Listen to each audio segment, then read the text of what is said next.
അസ്സലാമലൈക്കും. Welcome back to science wonder world. ഇന്ന് ഞാൻ നിങ്ങൾക്ക് മുന്നിൽ വന്നിരിക്കുന്നത് നല്ലൊരു മടക്ക് പത്തിരി അല്ലെങ്കിൽ അടക്ക് പത്തിരിയുടെ റെസിപ്പിയുമായിട്ടാണ്. ഇത് ചട്ടിപ്പത്തിരിയുടെ മറ്റൊരു വേർഷൻ എന്നൊക്കെ പറയാം. എന്നാലും ചട്ടിപ്പത്തിരി ഉണ്ടാക്കുന്ന അത്ര പണിയൊന്നുമില്ല, വളരെ ഈസി ആയിട്ട് തയ്യാറാക്കാൻ പറ്റും. അപ്പോൾ അതിലേക്ക് വേണ്ട ഇൻഗ്രീഡിയൻസ് എന്തൊക്കെയാണെന്ന് നോക്കുന്നതിന് മുമ്പ് എൻ്റെ ചാനലായ സെയിൻസ് വണ്ടർ വേൾഡ് നിങ്ങൾ സബ്സ്ക്രൈബ് ചെയ്യുക, ഫ്രണ്ട്സിനും റിലേറ്റീവ്സിനും ഷെയർ ചെയ്ത് ലൈക്ക് ചെയ്യുക, കമൻറ്റ് ചെയ്യുക. അപ്പോൾ മടക്ക് പത്തിരി എങ്ങനെ റെഡിയാക്കാം നമുക്ക് നോക്കാം. അഴുക്ക് പത്തിരി ഉണ്ടാക്കിയെടുക്കാൻ ഒരു ഫില്ലിങ് റെഡിയാക്കണം. അതിനുവേണ്ടി ഞാനിവിടെ ഒരു ചട്ടി അടുപ്പിൽ വെച്ച് കുറച്ച് വെളിച്ചെണ്ണ ഒഴിച്ച് കൊടുത്തിട്ടുണ്ട്. ഇനി അതിലേക്ക് ഇഞ്ചി വെളുത്തുള്ളി രണ്ടും ഒരുമിച്ച് ചതച്ചെടുത്തതാണ്. അതുപോലെ തന്നെ 2 പച്ചമുളക് അരിഞ്ഞതും കുറച്ച് കറിവേപ്പിലയും ചേർത്ത് നന്നായിട്ട് വഴറ്റിയെടുക്കാം. അതിൻ്റെ പച്ചമണമൊക്കെ ഒന്ന് മാറി വരട്ടെ.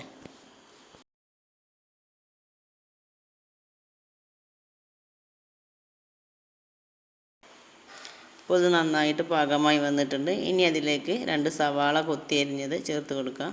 ഇതുപോലെ തന്നെ അരിഞ്ഞെടുക്കണം. ഇത് ചേർത്ത ശേഷം നന്നായിട്ട് ഒന്ന് വഴന്ന് വരട്ടെ.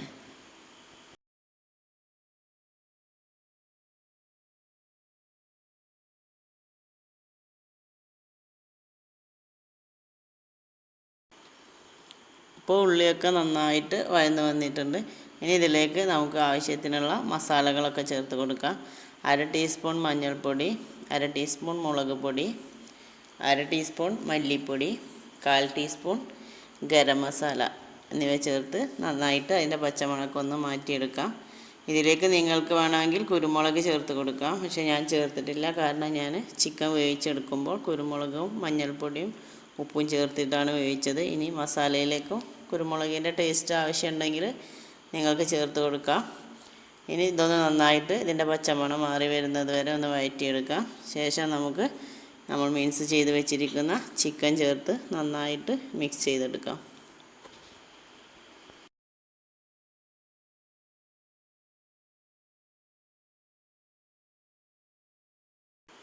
ഇപ്പോൾ ചിക്കനും മസാലകളൊക്കെ നന്നായിട്ട് മിക്സായി വന്നിട്ടുണ്ട്. ഇനി ഇതിലേക്ക് നമുക്ക് കുറച്ച് മല്ലിയില ചേർത്ത് നന്നായിട്ടൊന്ന് മിക്സാക്കിയ ശേഷം ഗ്യാസ് ഓഫ് ചെയ്യാം. അതിനുശേഷം മടക്ക് പത്തിരി റെഡിയാക്കാൻ ഒരു ബാറ്റർ ഉണ്ടാക്കിയെടുക്കണം. ഇത് ചൂടാറി വരുമ്പോഴേക്കും നമുക്ക് ബാറ്റർ റെഡിയാക്കിയെടുക്കാം.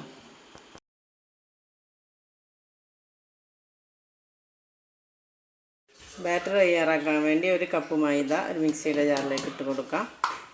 പിന്നെ 2 മുട്ട, ആവശ്യത്തിനുള്ള ഉപ്പ്. ഞങ്ങളുടെ 1/4 കപ്പ് വെള്ളമാണ് എടുത്ത് വെച്ച്, ആവശ്യമാണെങ്കിൽ പിന്നെ ഒഴിച്ച് കൊടുക്കാം. ഇവയെല്ലാം ഒഴിച്ച് നന്നായിട്ട് മിക്സിയിലിട്ട് അടിച്ച് കൊണ്ടുവരാം.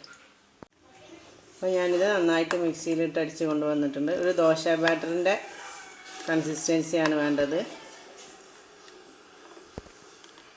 ഇനി നമുക്ക് അടക്ക് പത്തിരി ചുട്ടെടുക്കാം. ഇനി നമുക്ക് ദോശ ചുട്ടെടുക്കാം. അതിനു വേണ്ടി ഞാനിവിടെ ഒരു ഫ്രൈ പാൻ വെച്ച് കൊടുത്തിട്ടുണ്ട്.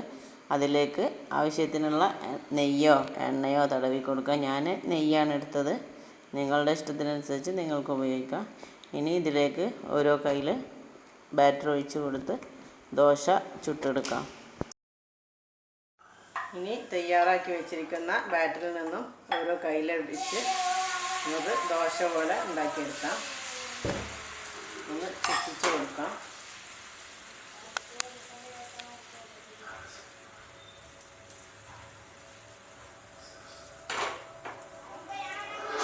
ഇനി ഇതൊന്ന് വെന്ത് വരുമ്പോൾ നമുക്ക് നേരത്തെ തയ്യാറാക്കി വെച്ചിരിക്കുന്ന ചിക്കൻ്റെ കൂട്ട് ഒരു സൈഡിൽ വെച്ച് കൊടുക്കാം. ഇത് ഓവറായിട്ട് വെന്ത് വരുന്നതിന് മുമ്പ് തന്നെ വെച്ച് കൊടുക്കണം. അതുപോലെ തന്നെ നിറയെ തിക്കായിട്ട് വെച്ച് കൊടുക്കരുത്. കട്ടി കൂടിയാൽ പിന്നെ മറിച്ചിടാൻ ബുദ്ധിമുട്ടായിരിക്കും.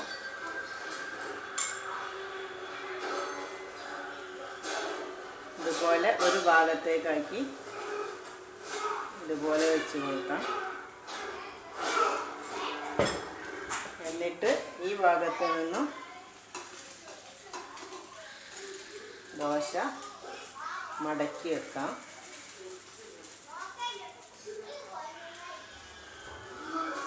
എന്നിട്ട് ഇതൊന്ന് ചെറുതായിട്ട് അമർത്തി വെച്ച് കൊടുക്കാം.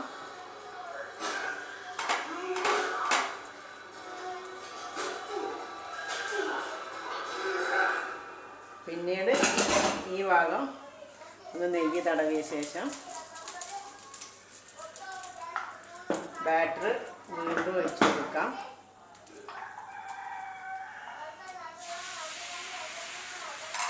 മറ്റേ ആദ്യം ഉണ്ടാക്കിയ ദോശയോട് ടച്ച് ചെയ്യുന്ന രീതിയിൽ വേണം ബാറ്റർ ഒഴിച്ച് കൊടുക്കാൻ.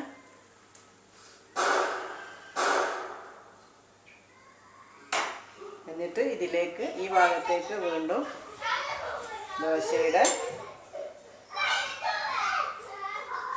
ചിക്കൻ്റെ ഫില്ലിങ് വീണ്ടും ഈ ഭാഗം നിറച്ച് കൊടുക്കാം.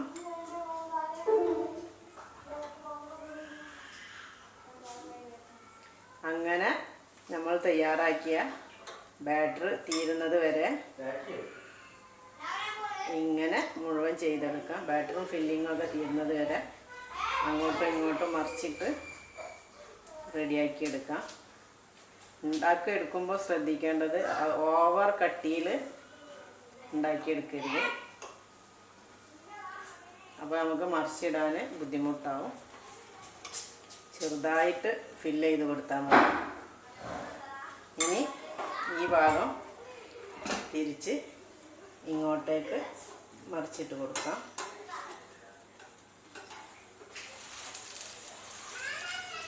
ഇതുപോലെ തന്നെ ഇവിടെ നന്നായിട്ടൊന്ന് അമർത്തി കൊടുക്കാം. വീണ്ടും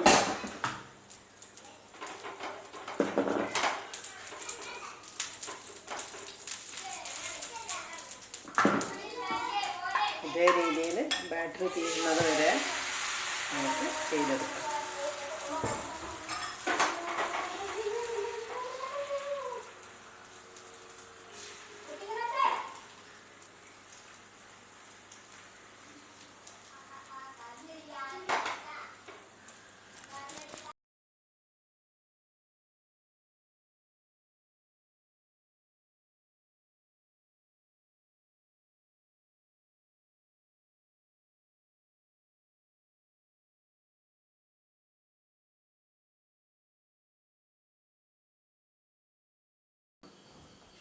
ഇപ്പോൾ എൻ്റെ കയ്യിലുള്ള ബാറ്ററും ഫില്ലിങ്ങും ഒക്കെ തീരുന്നത് വരെ തിരിച്ചും മറിച്ചൊക്കെ ഇട്ട് മടക്ക് പത്തിരി റെഡിയാക്കി എടുത്തിട്ടുണ്ട്.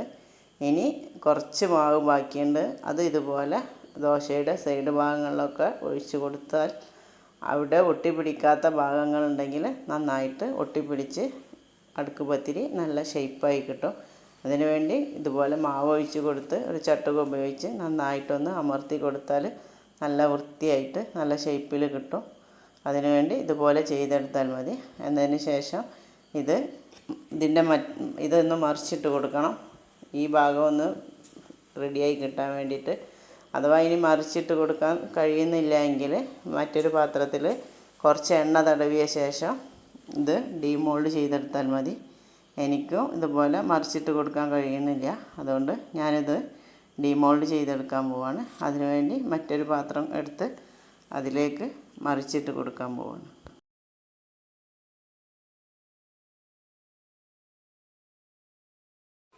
ഞാനിനി ഇത് മറ്റൊരു പാത്രത്തിലേക്ക് ഡീമോൾഡ് ചെയ്യാണ്. ഇനി ഈ ഭാഗം ഒന്ന് വെന്ത് വരട്ടെ. നമുക്ക് അടച്ചിട്ട് വേവിക്കാം. ഇനി ഇതൊന്ന് വെന്ത് വരട്ടെ.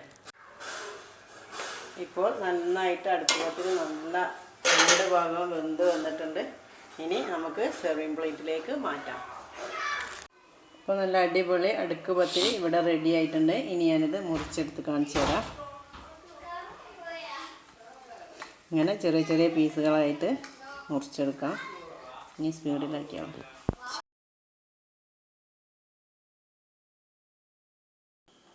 ഇതുപോലെ നല്ല അടുക്കടുക്കായിട്ട് ചട്ടിപ്പത്തിരി പോലെ തന്നെ നിൽക്കും. നല്ല ടേസ്റ്റിയായ നല്ലൊരു വിഭവമാണിത്.